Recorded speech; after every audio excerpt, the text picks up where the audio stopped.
Hi, everyone. Thank you so much for joining us. I am Dr. Michelle Quirk. I am a pediatrician and a run coach and founder of Mindful Marathon, where I help make running easy and fun for busy professionals. And today I am joined by my very good friend and colleague in pediatrics, Dr. Rosemary Thomas from the lovely islands of Trinidad and Tobago. Thank you for joining me, Dr. Rosemary. Hi, Dr. Michelle. Thank you for having me. It's going to be fun. Yeah. So we wanted to talk today. We are both pediatricians. And as we all know, we have been in this pandemic for a year and a half. And we have seen our patients and our families really struggling with staying off the couch and with fitness. And so we wanted to talk about that today and kind of put our heads together and see if we can't get everybody moving.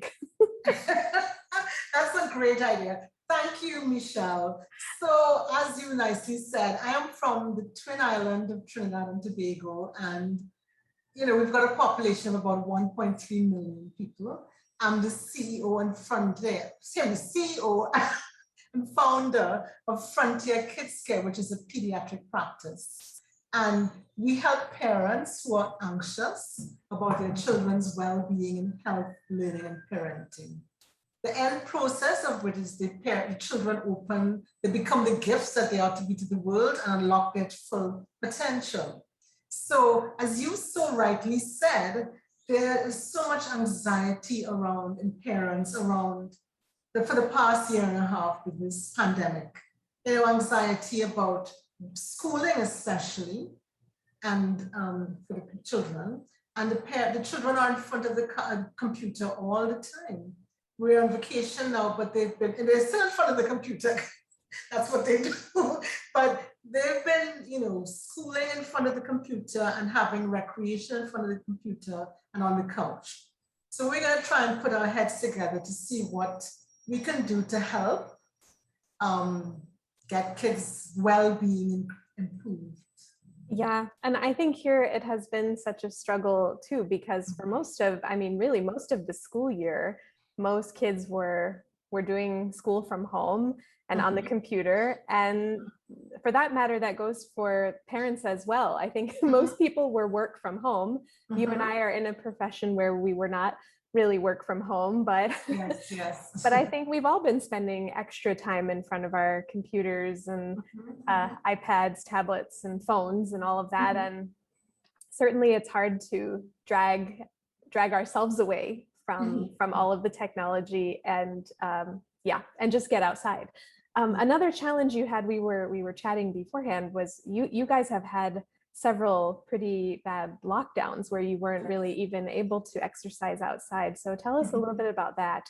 Yes. So maybe up until about 2 weeks ago, maybe for the last 3 months or 4 months, we have had really such severe lockdowns to try and contain the virus that people weren't even able to exercise around the savannah, go to the gym, walk together outside. I mean, you could have done it just very briefly around the house and very, on errands and stuff like that. But technically, there was no community exercise. And so that's a problem. No football, no cricket, no nothing. So we found that, at least I found, and I think other people find the same, lots of kids have put on quite a bit of weight during this period and before. And we're now coming out of it in the sense that we're allowed to exercise in groups of 5 again. So we can come out a bit more and certainly get moving. So we're going to try and put our heads together to see how we can get our kids and families moving again. Yeah. I think one of the things I like to do, and I know I've said this before, I have been writing, prescriptions for walking plans for a long time. Yes, I like that.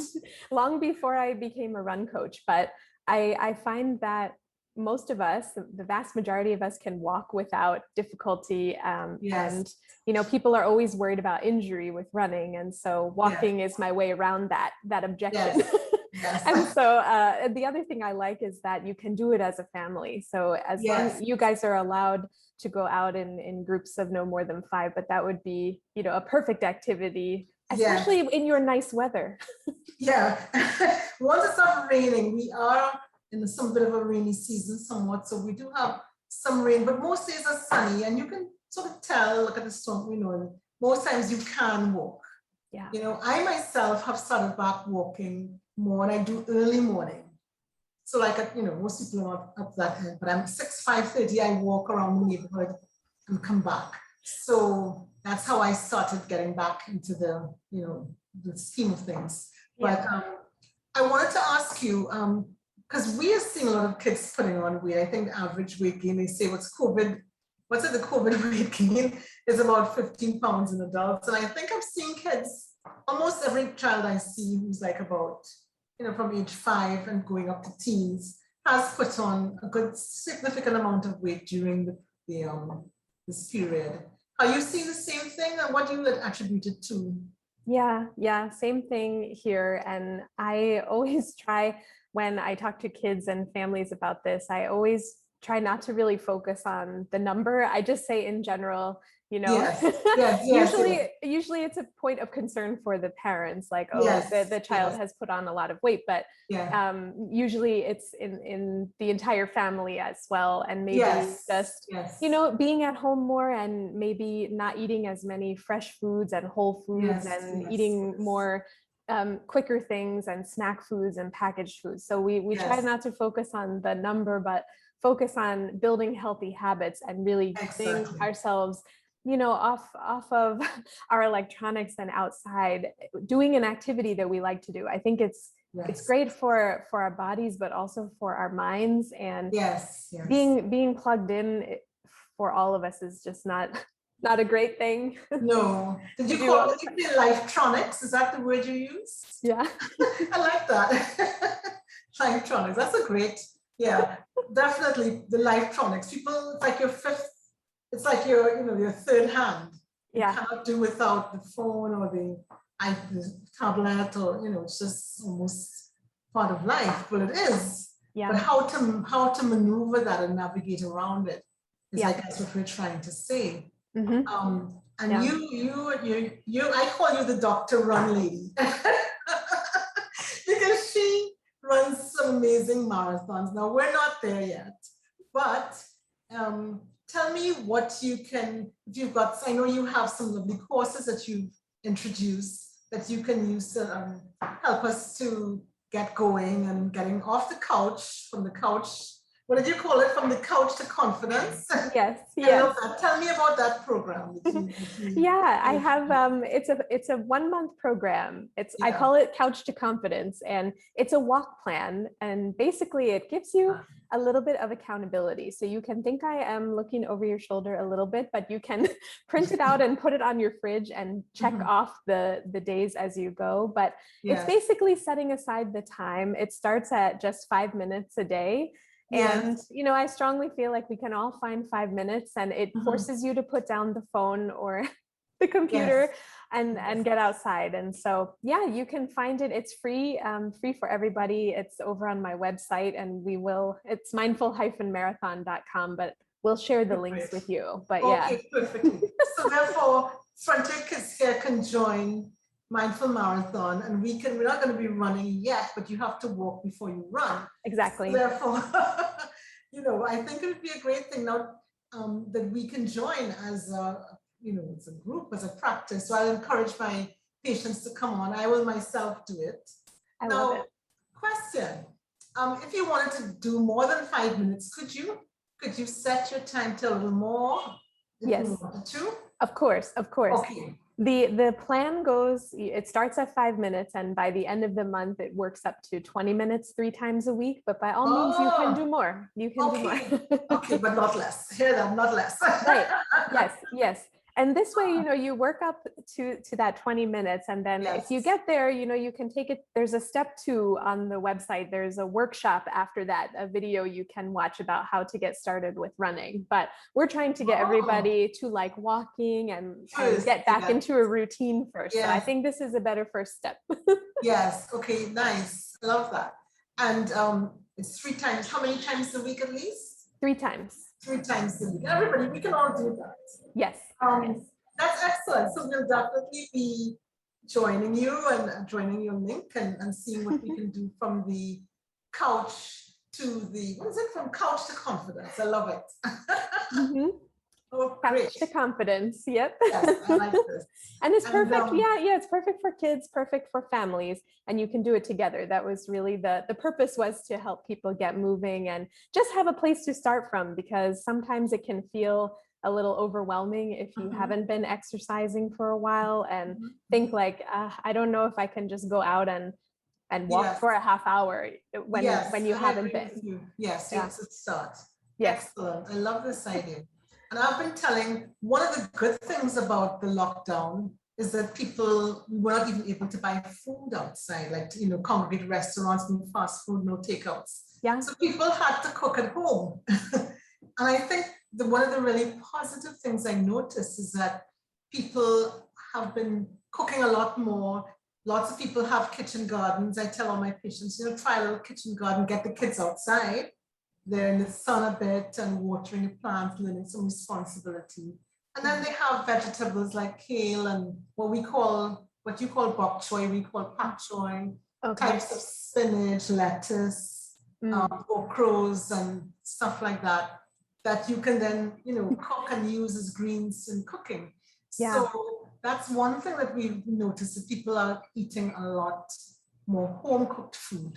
Yeah. It was a plus, because the fast food is, lots of frying and, not very good stuff generally.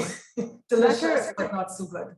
You might, Dr. Rosemary, you may have to share some traditional recipes with me. You're talking about this and I'm thinking I can broaden my scope in the kitchen. Your culinary skill, yeah. Well, one quick one I can give you is what we call callaloo. So it's very green. It's what you would take spinach.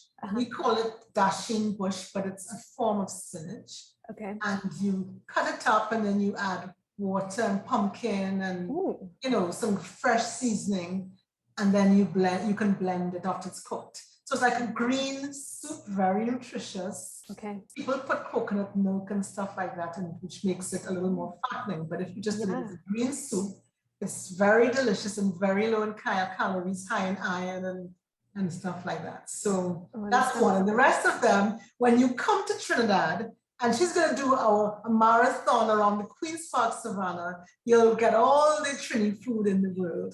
Oh, I will love it. And then you'll never want to go back. I know that. But that's to come. That's to come. Well, now tell us where we can learn more about your practice and for your patients. Yes, okay. So I guess the message for us is, it's important to come for your annual checkups. If we haven't seen you for a while, because people have been missing in action for a long time, come in, we'll, reevaluate you and just see what's going on with your kids, and also prescribe some, you have a prescription pad where you prescribe walking, or we'll do the same and we'll prescribe some other things like kitchen garden, things to eat, grocery market, go to the market, the green market and stuff like that. So we can be found at frontierkidscare.com, and we're on Instagram, Facebook, and of course you can see this conversation on the Frontier Kids Care TV, Frontier TV, and the YouTube channel is called Frontier Kids Care as well, where we have lots of conversations with experts such as Dr. Michelle, the Run Lady Mindful Marathon. I love your videos on the YouTube channel. They're really informative and very fun. Oh, thank you. And yours too. We follow each other, so that's great. Yes. Pediatricians are always fun people, we're good. We laugh a lot, but we're serious about the things that need to be done. We get it done, but in a very intentional, fun way. But jokes aside, we have a lot of work to do to catch up with families and bring people back onto, an even keel. So I think your the link that you're going to give us will be wonderful, so that we can get moving again and get back, into the proper scheme of things. Yeah, I know. We have a long way to go, but as I always say, right, it's a marathon and not a sprint. And so we just start where we're at. Yes, it's a marathon and not a sprint. So we start to walk before you run. Exactly, exactly. And That was wonderful. I look so forward to visiting you. We look forward to having you come and, organize these marathons. By then, we will be running. Yes, yes, definitely. Oh, it will We'll be be running. great. Oh, Yes. well, thank you so much for sharing your wisdom with us, Dr. Rosemary. And Well, thank you, Dr. Michelle, Dr. Run Lady. It's good talking to you and have a great day. you too. Bye, everyone. Thank you so much for joining us for this episode. If you liked it, please subscribe and share it with a friend. And if you are a newer runner or a runner who hasn't run in a while and you're looking to get back into the sport, you can find out how to work with me over on my website, which is mindful-marathon.com. See you on the next episode.